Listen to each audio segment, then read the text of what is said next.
유형자산의 재무상태표 표시해갖고 우리 간접상각권만 인정됩니다. 그리고 처분, 이것도 전산회계 2급에서 다 배웠던 내용이죠.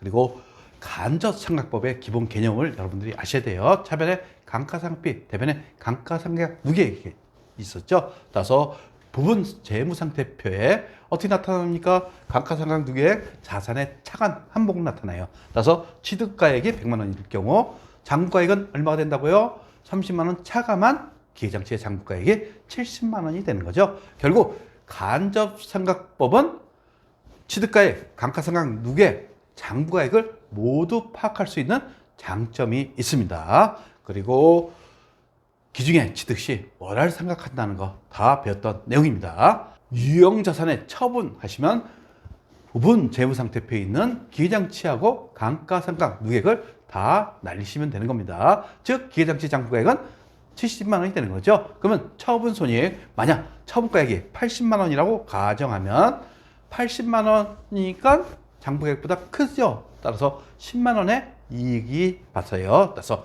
유형자산 처분 이익으로 회계 처리하시면 되는 거예요. 그리고 대변에 기계장치 날리시겠죠. 기계장치 얼마? 100만 원. 동시에 감가상각 누계액도 날리시면 되는 겁니다. 그러면 차변으로 날리시는 거죠. 그런 다음에 현금 처분가액을 받았어요. 80만 원. 그러면 유형자산 처분 이익이 10만 원 대변에 나타내는 겁니다.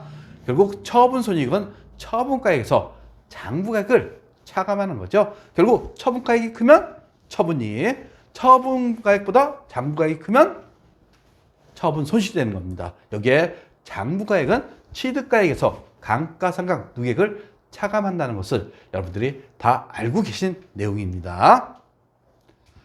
예제를 통해서 한번 우리 회계 처리를 보도록 할게요. 10월 1일 기계장치 A를 100만 원에 취득하고 다음 달에 지급하기로 했다. 결국 미지급금으로 처리하시면 되는 거죠. 설치비도 취득 부대 비용이 되는 거예요. 따라서 기계장치는 차변에 110만 원 하면서 대변에 외상매입금 하면 안 되죠. 미지급금 해야 된다는 거 다 아실 겁니다. 그리고 대변에 현금 10만 원 하시면 되는 거예요. 언제 취득했어요? 10월 1일 날 취득했죠. 이럴 경우에 월화를 생각하게 돼 있어요. 12월 30일 날 보니까 기장치 A의 내용연수는 5년 잔존가치 10만 원으로 추정하고 정해법으로 감가상각한다.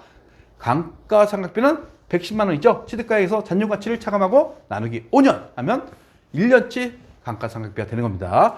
여기에 3개월치를 곱하시면 5만 원의 감가상각비가 되는 거죠. 따라서 차변의 감가상각비 5만 원, 대변의 감가상각 누계 5만 원 이렇게 회계 처리하시면 되는 겁니다. 세 번째 보시면 2000X2년 6월 30일 날 기장치 A를 100만 원의 현금 처분하다. 결국 1번, 2번에 있던 기장치를 6개월 상각하고 처분한 겁니다. 그러면 1월 1일부터 6월 30일까지 감가상각비를 인식하시겠죠? 똑같이 계산하시면 되는 거예요. 따라서 6개월치 하면 10만 원이 되는 거죠. 차변의 감가상각비 10만 원, 감가상각 누계액 10만 원 이렇게 됐어요. 그러면 감가상각 누계액은 처분 시점에 얼마가 되는 겁니까? 15만 원이 되는 거죠. 그러면 처분손익을 여러분 계산하실 수가 있습니다. 처분가액 100만 원 줬죠?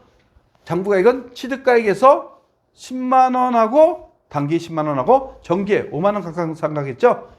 그러면 15만 원 하시면 장부가액을 구할 수가 있어요. 장부가액 얼마? 95만 원이 되는 거죠. 얼마 이익 받습니까? 5만 원 이익 받어요. 그러면 감가상각을 이제 누계액을 제거하시고 기장치도 제거하고 그러면서 현금 처분가액을 받았죠. 대변에 얼마가 빕니까? 5만 원. 유형자산 처분이익 영업의 수익으로 처리하시면 되는 겁니다. 네 번째 2000X2년 12월 31일 연초에 취득한 차량 B 취득가액 200만 원에 대해서 감가상각비를 계산하다.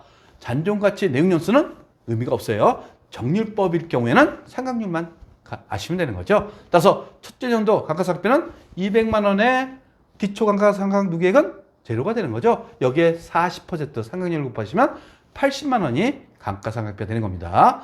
차변에 감가상각비 80만 원, 대변에 감가상각 누계액 80만 원 하시면 되는 거예요. 다섯 번째 보시면 X3년 1년 경과했죠. 12월 31일 차량 B에 대해서 감가상각비를 계산하다. 즉 감가상각비는 취득가액에서 기초감가상각비의 80만 원이죠. 80만 원 차감한 후 상각률 40%를 곱하면 48만 원이 2000년도 감가상각비가 되는 겁니다. 결국 정률법은 장부가액법이랬죠. 따라서 취득가액에서 기초감가상각 누계액을 차감한 상태에서 상각률을 곱하시면 되는 겁니다. 그러면 차변의 감가상각비 48만 원, 대변의 감가상각 누계액 차량에 대해서 48만 원 이렇게 회계 처리하시면 되겠습니다.